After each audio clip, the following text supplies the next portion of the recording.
Welcome back to Drunk Storytime with Quefish. I got it right that time.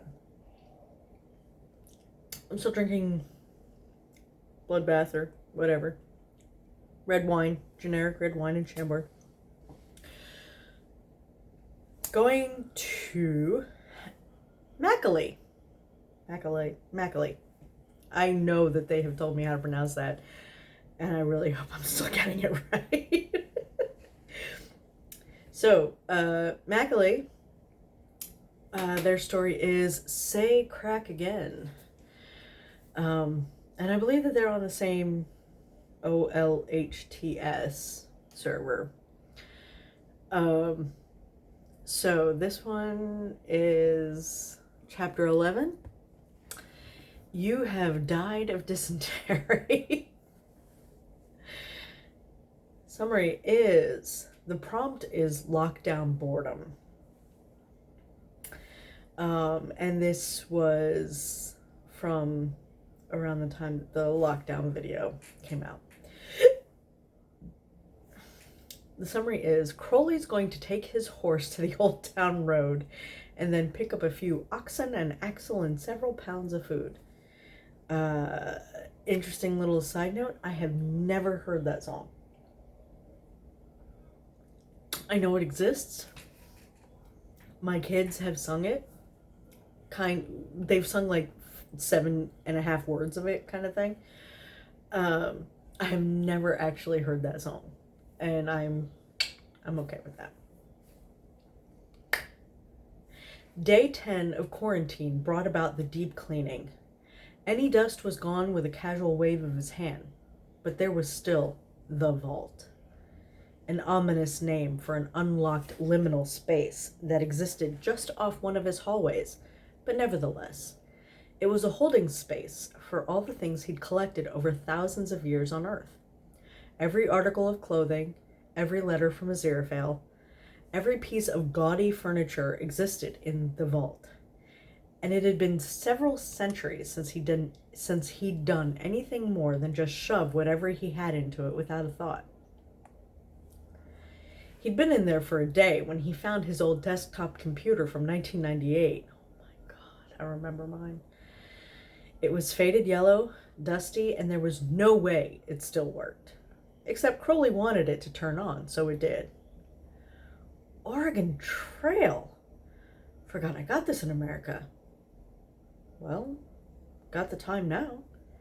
He clicked around for a couple minutes. Ipecac. Definitely don't need that.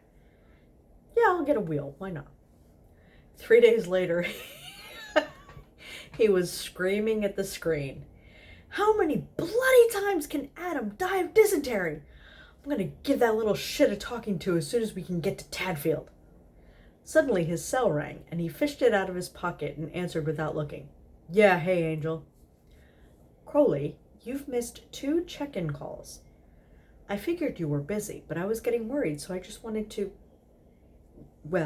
check in. How are you?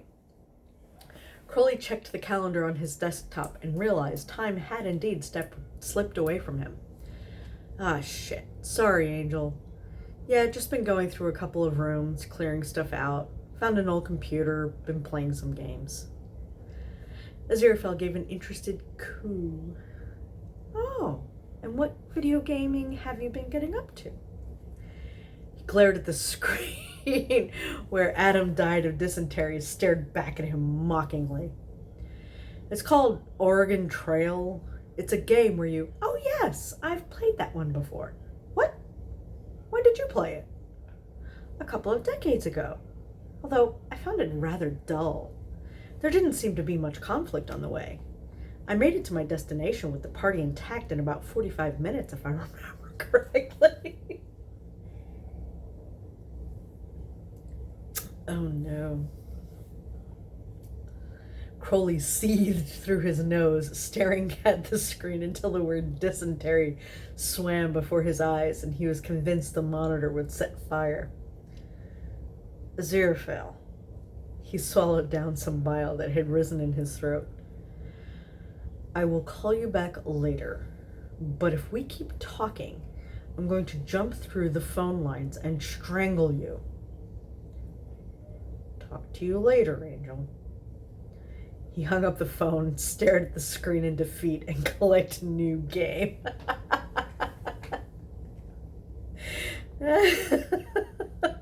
It figures that, the one thing that Crowley is failing at is one that Aziraphale excelled at. I've actually never played that game either. Okay, chapter 12. Penis, pineapple, apple, penis. Oh god, what was that guy's name again? Sai? Is that the guy who did the pineapple pen? Aziraphale gets a little big-headed during cyber sex? The prompt is technology failure?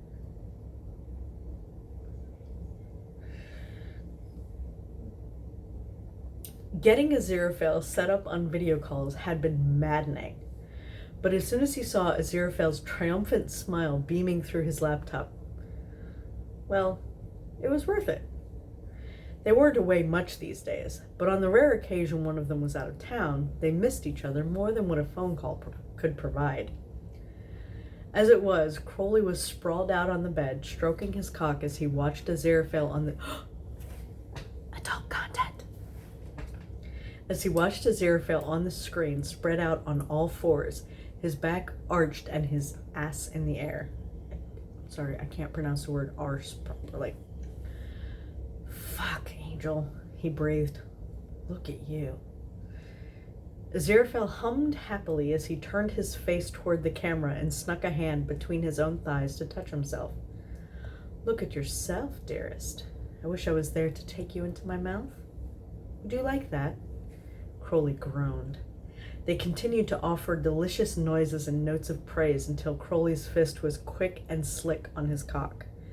Suddenly, Aziraphale's screen went black and he made a deeply frustrated noise. Oh my god.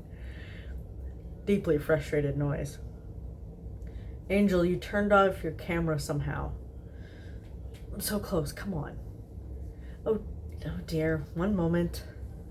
He heard Aziraphale say through the dark of the screen. Crowley threw his head back and kept jerking himself, the coil in his gut, his toes, getting tighter as he kept himself on the edge. Oh, Crowley, fix it yet? Crowley. There was a distressed note in the angel's voice, and Crowley opened his eyes, only to see that Aziraphale's head had morphed into a giant pineapple, his blue eyes staring out hauntingly. My pineapple is shit. This probably came out before that. But anyway, Crowley burst into laughter at the sight. You activated the filters. Aziraphale, please. Oh, fuck. In his fit of laughter, he squeezed his cock just so, which sent him tumbling over the edge, coming in thick spurts over his fist as Pineapple Aziraphale looked on in horror. After he finished, he curled in on his side, wheezing as he tried to catch his breath while he continued to laugh. I'm so sorry, Aziraphale. I didn't mean to. He couldn't finish the sentence. Aziraphale glared daggers at him from his pineapple prison. Crowley, help me fix this right now. Why is this even an option? Well, I'm certainly not going to finish now. What a ridiculous ending to a lovely night. Crowley walked him through turning the filters off and disabling them entirely, until the angel's usual scowl took up the screen. Crowley chuckled. Angel, listen. I'm sorry. You know I didn't come because you were a pineapple, right? Aziraphale just huffed. I can make it up to you, Crowley said slyly.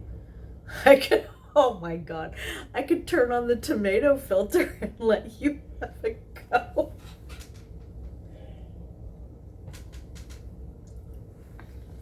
You're an absolute nightmare, Aziraphale declared. Good night, darling. We shan't be doing this again. Aziraphale disconnected, and Crowley flopped back on the bed, trying, and failing, to stifle his bark of laughter. Oh my god, I can't even imagine what that would be like.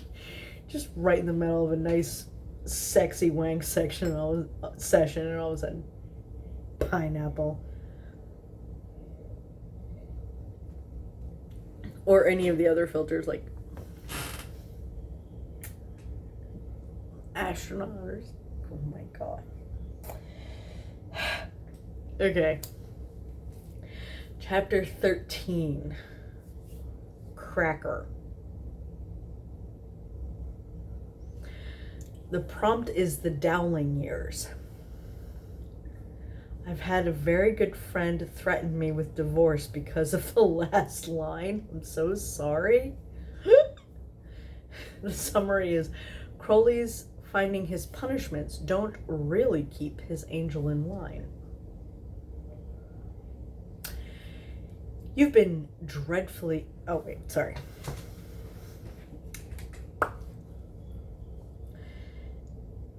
Would it be Nanny's voice? I really couldn't probably do that. You've been dreadfully neglectful of the garden, Angel. Crowley's voice was low and measured, and it sent a delicious thrill down Aziraphale's spine as Crowley, still dressed in his nanny outfit, bent him face down over the bed in the gardener's cottage. Deserves a little punishment, doesn't it? Risking getting sacked and the whole plan falling apart? Oh yes, very dreadful of me. I suppose I'm at your mercy. He bit back a groan as Crowley tugged his trousers and underwear down, leaving his ass exposed to the cool air. These trousers are awful. Your entire disguise is the worst thing you could have come up with. Can't believe I'm still attracted to you. Think that reflects worse on me, to be honest. Crowley, I've already removed the facial prosthetics.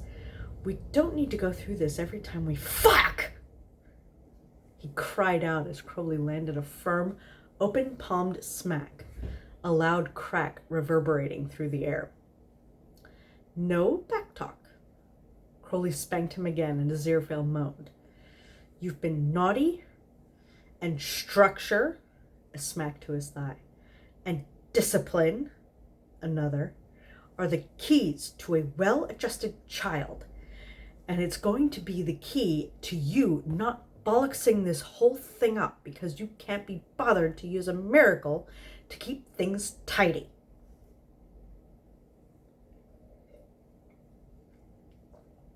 Aziraphale was hard and leaking on the bread spread. Isn't that butter? Jam. On the bed spread. Grateful for every blow that pushed his cock into the firmness of the mattress. He keened and clutched at the blanket. Yes, Crowley, please, more. Crowley stilled his blows.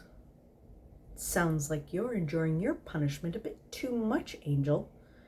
I'll need to bring in something harder. Aziraphale wiggled, anticipating Crowley's cock, but was confused when he heard Crowley take a few steps towards the door and then walk back. Crowley? He tensed as he felt a hard, narrow stick with an unidentified object at the end of it stroke up and down his legs. Naughty angels deserve punishment, Aziraphale. Crowley had said it in such an awkward way, his voice high, almost like a squawk, until Aziraphale realized with a start that the object on the end of the stick was the parrot head of Crowley's cane. Is that your cane? Crowley tutted, and then affected the squawking voice again. Crowley realized his punishments weren't effective, so he brought me in to help you learn your lesson. So I have just one question for you, Aziraphale. Polly want a spanking?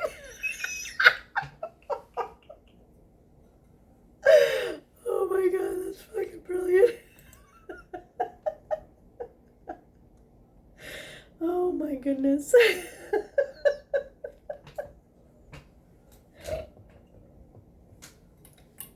Polly, want to spank it? Or ah?